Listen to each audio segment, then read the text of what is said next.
शांति 15 सितंबर 2023। बाबा के महावाक्य। मीठे बच्चे, तुम रुद्र ज्ञान यज्ञ में बैठे हो। रुद्र शिव बाबा तुम्हें जो सुनाते हैं वह सुनकर दूसरों को जरूर सुनाना है। प्रश्न। बाप ने भी यज्ञ रचा है और मनुष्य भी यज्ञ रचते हैं।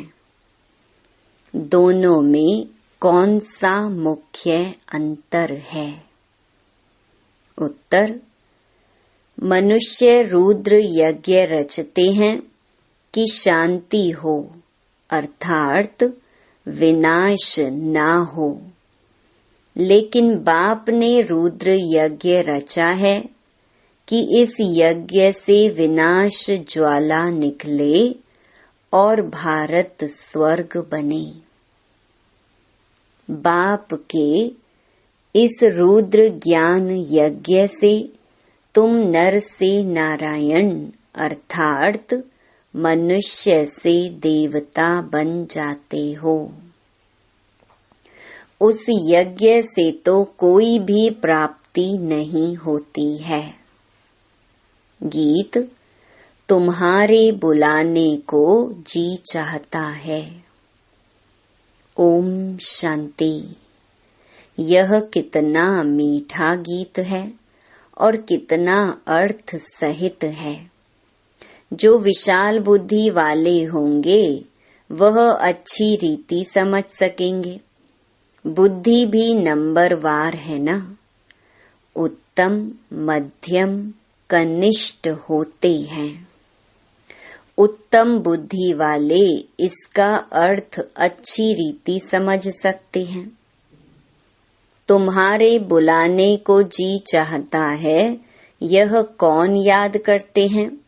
बच्चे। कौन से बच्चे? बच्चे तो ढेर हैं। जो ब्राह्मण बने हैं, जो देवता थे, जिन्होंने ही पूरे 84 जन्म लिए हैं, उन्होंने ही जास्ती बुलाया है।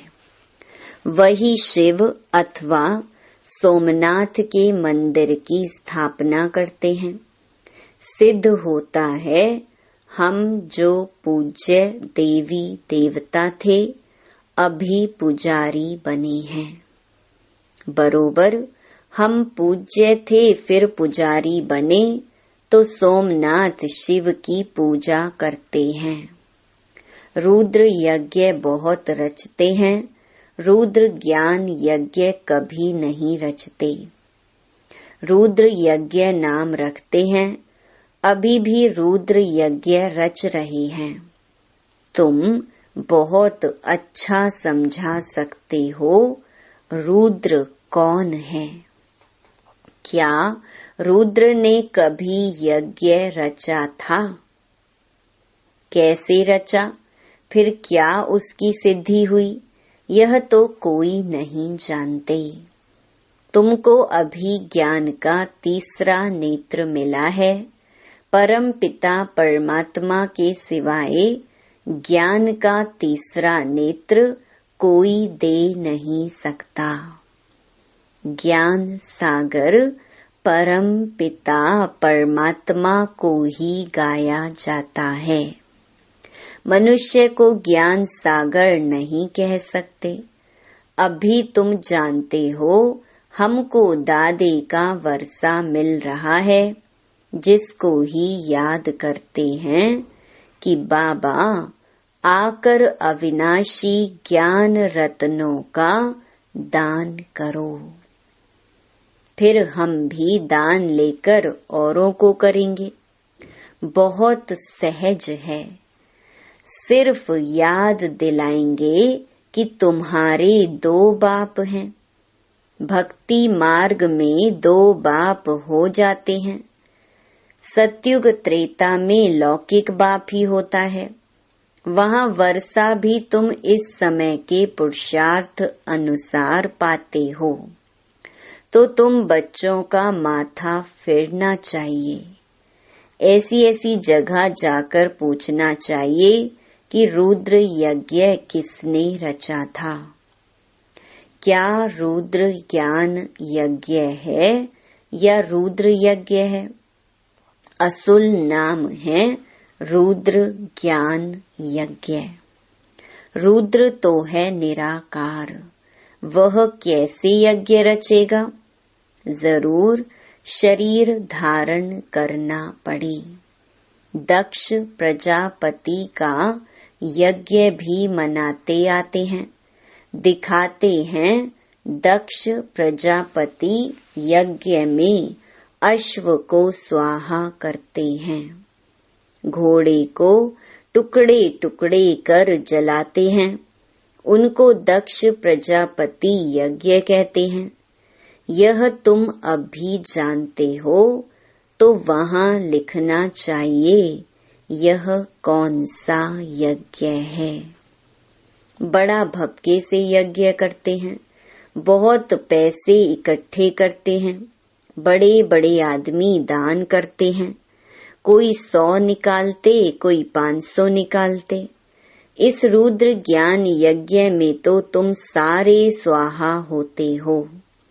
उसमें तो थोड़ा थोड़ा पैसा निकाल इकट्ठा करते हैं, फिर ब्राह्मण को दक्षिणा मिलती है। यहाँ तो तुमको स्वाहा होना पड़ता है, वहाँ स्वाहा होने की बात नहीं। यहाँ बच्चे कहते हैं बाबा तन मन धन सहित मैं आता हूँ। वहाँ ऐसे नहीं कहेंगे, आहुति में कभी ऐसे नहीं डालेंगे। आरती आदि होगी, चंदा चीरा होगा, बड़ों बड़ों से लेते हैं। तुम बच्चे जानते हो इस रुद्र ज्ञान यज्ञ से ही विनाश ज्वाला प्रज्वलित हुई है। वह यज्ञ रचते हैं शांति के लिए, विनाश के लिए नहीं। वहाँ शांति का बड़ा आवाज करते हैं।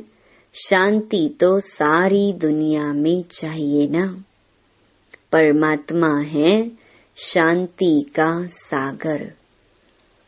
तुम बच्चों को अर्थ समझाया जाता है, अखबार पढ़ते हो तो ख्याल चलना चाहिए कैसे हम सबको समझाएं। बाप जानते हैं कैसे बी के दुकान संभाल रहे हैं। सेठ का कौन सा दुकान अच्छा चलता है, कौन सा मैनेजर अच्छा है, वह तो गुड़ जाने, गुड़ की गोथरी जाने। यह ब्रह्मा है गोथरी। यह बड़ी रमणीक बातें हैं।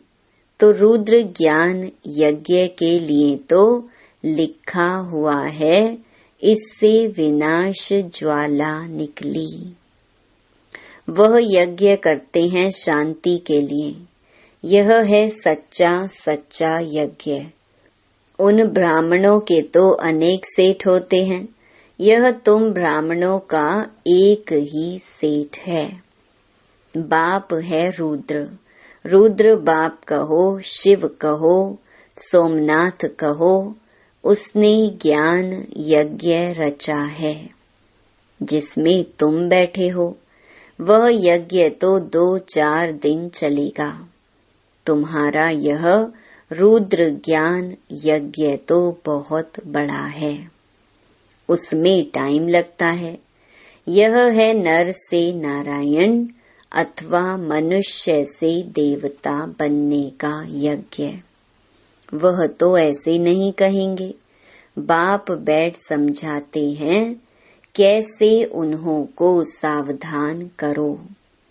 बड़ों बड़ों को बोलो यह तुम जो यज्ञ रचते हो उसमें भूल है। परम पिता परमात्मा कल्प कल्प संगम पर आते हैं।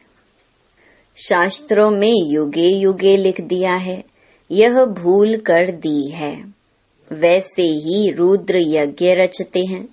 वास्तव में रुद्र ज्ञान यज्ञ है। शिव का नाम है रुद्र उसने ही ज्ञान यज्ञ रचा है। जैसे इब्राहिम ने अपना इस्लाम धर्म स्थापन किया, बुद्ध ने बौद्धी धर्म स्थापन किया, वैसे रुद्र का है ज्ञान यज्ञ, जिससे विनाश ज्वाला प्रज्वलित होगी। तो गोया वो लोग शांति के लिए यज्ञ रचते हैं, अर्थात विनाश नहीं चाहते। स्वर्ग की स्थापना के लिए नरक का विनाश हो तो अच्छा ही है ना। भारत है अविनाशी खंड। जरूर भारत के मनुष्य संप्रदाय बहुत ज्यादा होने चाहिए। आदि सनातन देवी देवता धर्म था, उनको सारा कल्प हुआ है। शास्त्रों में 33 करोड़ लिख दिया है, परंतु यह तो समझाना चाहिए जरूर और धर्म वालों से देवता धर्म की आदमशुमारी जास्ती होगी। लेकिन वह कन्वर्ट हो गए हैं तो कैसे निकले? बौद्धि, क्रिश्चियन, मुसलमान आदि जाकर ढेर बने हैं, इसलिए थोड़ी संख्या हो जाती है। यह भी ड्रामा। इसमें समझने की बड़ी विशाल बुद्धि चाहिए। जब तक बुद्धि में ज्ञान नहीं बैठा है तो सिर्फ अर्पण में होने से क्या फायदा। अर्पण में तो ढेर बनते हैं, परंतु जो अच्छी रीति धारणा कर और कराते हैं, प्रजा बनाते हैं, वही अच्छा पद पा सकते हैं। तो यह गीत एक्यूरेट है, बुलाने को जी चाहता है। सबसे पहले 84 जन्म किसने लिए होंगे? जो पहले पहले थे वह थे ही देवी देवताएं।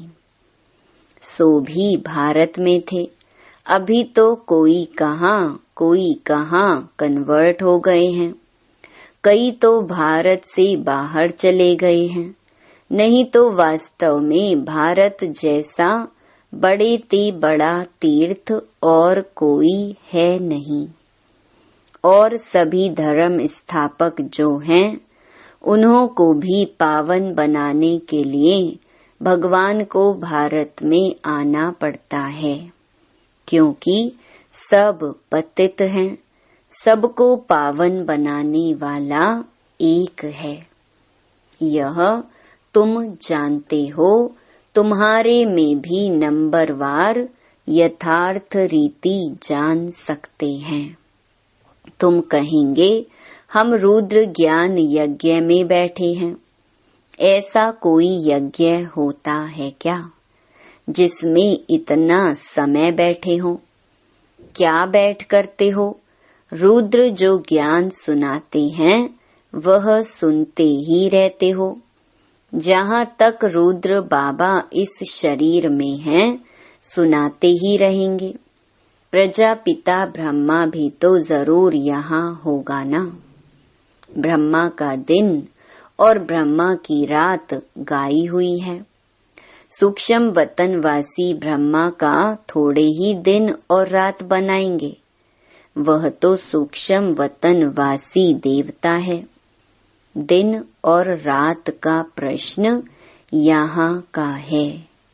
ब्रह्मा की रात माना पतित, फिर वही पावन बनते हैं तो दिन होता है। ब्रह्मा को भी पावन बनाने वाला वह एक सतगुरु है। सत बाबा, सत टीचर, सतगुरु तीनों इकट्ठे हैं।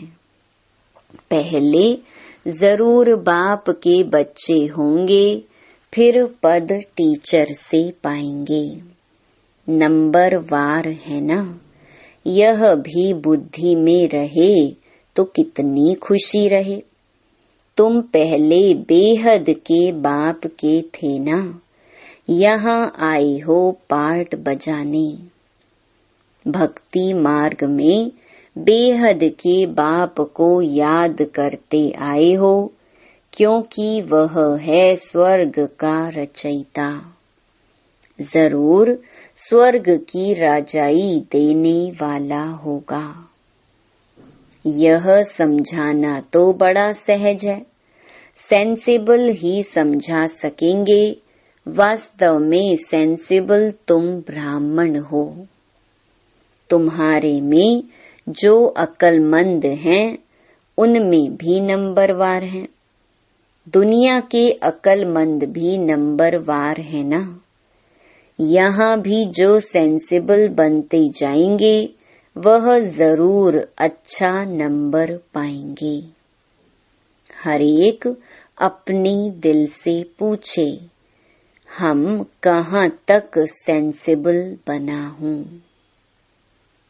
जैसे बाबा मुरली चलाते हैं, वैसे वहाँ भी तुम्हारी मुरली चल सकती है। तुम उन्हें समझाओ कि रुद्र यज्ञ और रुद्र ज्ञान यज्ञ में रात दिन का फर्क है। रुद्र ज्ञान यज्ञ रचा तो उससे विनाश ज्वाला निकली। भारत स्वर्ग बना और यह फिर यज्ञ रचते हैं विनाश ना हो, अर्थात स्वर्ग स्थापन ना हो। यह तो उल्टी बात हो गई। तब तो बाबा कहते हैं, मैं इन सब का उद्धार करने आता हूँ। रुद्र ज्ञान यज्ञ रचता हूँ। तो तुम प्रतिज्ञा करते हो, बाबा हम आपसे सुनकर और सुनाएंगे। अच्छा, औरों को सुनाओ। पहले यहाँ तो रिपीट करो, घड़ी घड़ी रिपीट करो, जो फिर कहाँ समझा सको। फर्स्ट क्लास पॉइंट है। उस यज्ञ में तो जौ तिल आदि डालते हैं। मेरे रुद्र ज्ञान यज्ञ में तो सारी पुरानी दुनिया की सामग्री स्वाहा हुई थी। परंतु यह सब बातें कोई की बुद्धि में अच्छी रीति धारण नहीं होती। बाप को याद नहीं करते हैं तो बुद्धि का ताला नहीं खुलता। बाबा कहते हैं, हम भी क्या करें। इस समय सबकी बुद्धि पतित है, उनको पावन बनाता हूँ। जो मेरे को याद नहीं करते, उनमें धारणा नहीं हो सकती। बुद्धि का ताला कैसे खुले? याद से ही खुलेगा। मोस्ट बिलवेड बाप है, उनकी बड़ी महिमा करते हैं। शिव बाबा की कितनी महिमा है। शिव की पूजा भी होती है तो जरूर आता होगा ना। बिगर ऑर्गन्स क्या आकर करेंगे। तो अब ब्रह्मा में आया हुआ हूँ। तुम बच्चे बाप दादा के सामने बैठे हुए हो, परंतु देह अभिमान होने कारण इतना लव बाप के लिए रिगार्ड नहीं रहता। डायरेक्शन पर मुश्किल चलते हैं, अहंकार में आ जाते हैं। बाप कहते हैं, मैं निरहंकारी हूँ, तुमको इतना अहंकार क्यों आता है। बस समझते हैं मैं ही होशियार हूँ, इतना देह अभिमान आ जाता है।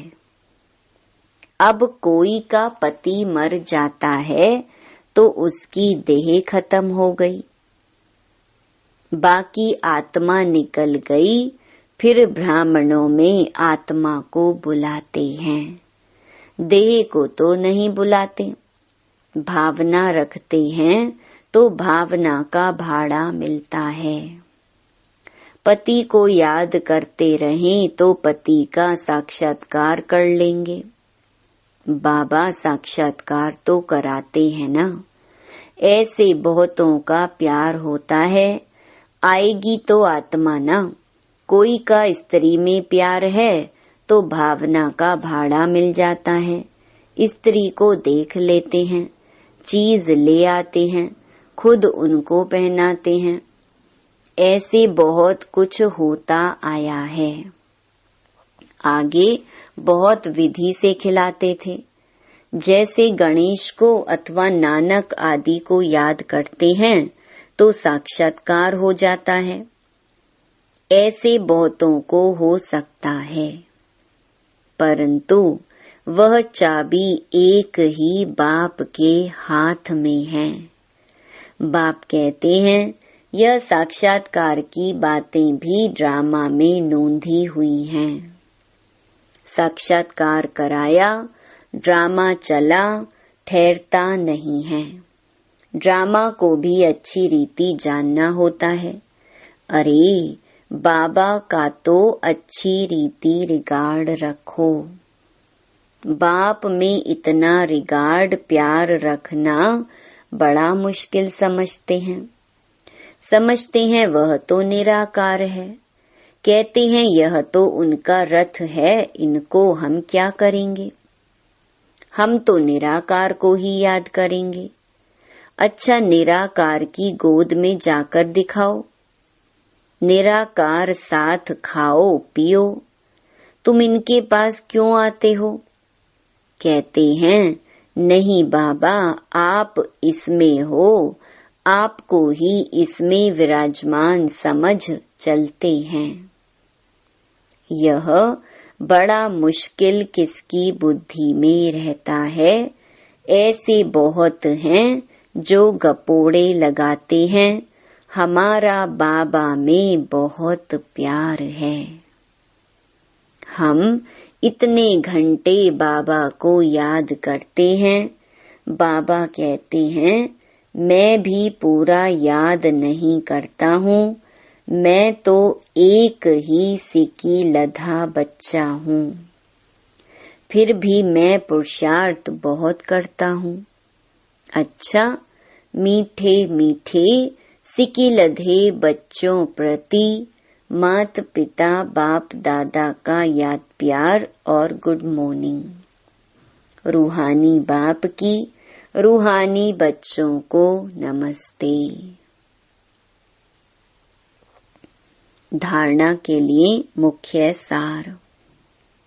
पहला, अर्पण होने के साथ साथ अपनी बुद्धि को विशाल बनाना है। ऊंच पद के लिए अच्छी रीति धारणा करनी और करानी है। दूसरा, बाप समान निरहंकारी बनना है।